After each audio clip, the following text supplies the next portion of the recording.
Hi friends, അലിഫഹദ് ചാനലിൻ്റെ മറ്റൊരു വീഡിയോയിലേക്ക് ഏവർക്കും സ്വാഗതം. ഇന്ന് നാം പറയുന്നത് ഒരു ഉപമാ കഥയാണ്. ഒരു വ്യക്തി എല്ലാ രാത്രിയിലും പ്രാർത്ഥിക്കുമായിരുന്നു, ദൈവമേ, എനിക്കൊരാഗ്രഹമുണ്ട്, ഒരേ ഒരാഗ്രഹം, അത് നിറവേറ്റിത്തരണേ. എൻ്റെ ജീവിതകാലം മുഴുവൻ ഞാൻ എന്നോട് ഇതേ പ്രാർത്ഥന തന്നെയാണല്ലോ പ്രാർത്ഥിക്കുന്നത്. കാരണം ഈ ഭൂമിയിലെ ഏറ്റവും കഷ്ടപ്പാട് അനുഭവിക്കുന്നയാൾ ഞാനാണല്ലോ. എന്തുകൊണ്ടാണ് നീ എന്നെ തന്നെ കഷ്ടത അനുഭവിക്കാൻ തിരഞ്ഞെടുത്തത്? എനിക്കെൻ്റെ കഷ്ടപ്പാടുകൾ മറ്റാർക്കെങ്കിലും കൈമാറണം. അതിനൊരവസരം തരണേ. ഞാൻ എന്നോട് പരമാനന്ദമൊന്നും ചോദിക്കുന്നില്ല. എനിക്കെൻ്റെ ദുരിതങ്ങൾ ആർക്കെങ്കിലും കൈമാറണം, അത്രയേ ഉള്ളൂ. അങ്ങനെ ഒരു ദിവസം രാത്രി ദൈവം സംസാരിക്കുന്നതായി അയാൾ കിനാവ് കണ്ടു. സ്വർഗത്തിൽ നിന്നും ഉത്കൃഷ്ടമായൊരു ശബ്ദം അവൻ കേട്ടു. എല്ലാവരും നിങ്ങളുടെ ദുരിതങ്ങൾ ഒരു ഭാണ്ഡത്തിലാക്കി ദേവാലയത്തിലേക്ക് വരുവിൻ. അങ്ങനെ പ്രദേശവാസികളെല്ലാം തങ്ങളുടെ ഭാണ്ഡവുമായി ആ ദേവാലയത്തിലേക്ക് വന്നു. അയാൾക്ക് സന്തോഷമടക്കാനായില്ല. തൻ്റെ ഒരുപാട് കാലത്തെ അഭിലാഷം പൂവണിയാനാവുന്നു. ആ അനർഘ നിമിഷം വന്നണഞ്ഞിരിക്കുന്നു. അയാൾ ധൃതിയോടെ ദേവാലയത്തിലേക്ക് കയറി. മറ്റുള്ളവരും വ്യഗ്രതയിലാണ്. എന്നാൽ ഹാളിനകത്തേക്ക് കയറിയപ്പോൾ അയാൾ അന്താളിച്ചു. കാരണം ആളുകളിൽ പലരും അയാളെക്കാൾ വലിയ ഭാണ്ഡങ്ങളാണ് ചുമന്നുകൊണ്ടിരിക്കുന്നത്. എപ്പോഴും ചിരിച്ചുകൊണ്ട് കാണപ്പെടുന്ന, നല്ല വസ്ത്രങ്ങൾ മാത്രം ധരിക്കുന്ന, നല്ല വർത്തമാനങ്ങൾ മാത്രം പറയുന്ന ആളുകളിൽ പലരും വലിയ ബണ്ടിലുകളാണ് ചുമന്നിട്ടുള്ളത്. അയാൾ ചിന്തിച്ചു, നിൽക്കണോ പോണോ? പക്ഷേ അയാൾ പോയില്ല. കാരണം ഒരുപാട് കാലത്തെ പ്രാർത്ഥനയ്ക്ക് ഉത്തരമാണല്ലോ ഇന്ന് സംഭവിച്ചിരിക്കുന്നത്.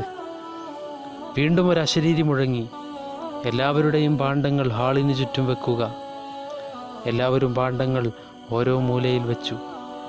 അല്പസമയം മൂകമായ അന്തരീക്ഷം. അടുത്ത കൽപ്പനക്കായി എല്ലാവരും കാത്തിരുന്നു. പെട്ടെന്ന് മറ്റൊരശരീരി വന്നു.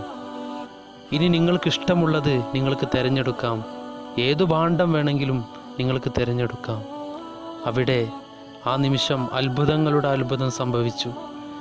എല്ലാവരും തിക്കും തിരക്കുമുണ്ടാക്കി ഓടിയത് എങ്ങനെയെങ്കിലും സ്വന്തം ഭാണ്ഡം കയ്യിലെടുക്കാൻ വേണ്ടിയായിരുന്നു. അയാളും സ്വന്തം ഭാണ്ഡത്തിനടുത്തേക്കാണ് വെപ്രാളപ്പെട്ട് ഓടിയത്. അയാളും ചിന്തിച്ചത്, മറ്റാരെങ്കിലും എൻ്റെ ഭാണ്ഡം ഇന്ന് കൈക്കലാക്കിയാൽ എനിക്കാവും ഏറ്റവും വലിയ നഷ്ടം. അങ്ങനെ എല്ലാവരും അവരവരുടെ തന്നെ ഭാണ്ഡങ്ങൾ തിരഞ്ഞെടുക്കുകയും ആശ്വാസത്തോടെ, വലിയ സന്തോഷത്തോടെ മടങ്ങുകയും ചെയ്തു. അയാളും വലിയ സന്തോഷത്തിലായിരുന്നു. അയാൾ സ്വയം പറഞ്ഞു, ആർക്കറിയാം മറ്റുള്ളവരുടെ ഭാണ്ഡങ്ങളിലൊക്കെ എന്തൊക്കെയാണുള്ളതെന്ന്? നമ്മൾക്ക് നമ്മളുടെ ഭാണ്ഡത്തിലുള്ളത് മാത്രമല്ലേ അറിയൂ. അന്ന് അയാൾക്കൊരു കാര്യം ബോധ്യമായി. നമ്മുടെ കഷ്ടതകൾ മാത്രമേ നമുക്ക് അനുഭവിക്കാനാവൂ. നമുക്ക് ഈ കഥയിലുള്ള പാഠം, ഈ ലോകത്ത് കഷ്ടപ്പാടുകൾ അനുഭവിക്കാത്ത ഒരാളുമില്ല. വിഷമങ്ങൾ വരുമ്പോൾ അത് എൻ്റെ രക്ഷിതാവിൽ നിന്നാണെന്നും അതിന് നിലനിൽപ്പില്ല എന്നും ക്ഷമ കൊണ്ടാണ് അതിനെ ഞാൻ നേരിടേണ്ടത് എന്നുമാണ് ഇമാം ഷാഫി പാടി. ദഇൽ അയ്യാമ തഫ്അലു മാ തശാഉ വതിബ് നഫ്സൻ ഇദാ ഹകമൽ ഖളാഉ വലാ തജ്സഅ ലിഹാദിസത്തിൽ ലയാലി ഫമാ ലിഹവാദിസിദ് ദുനിയാ ബഖാഉ.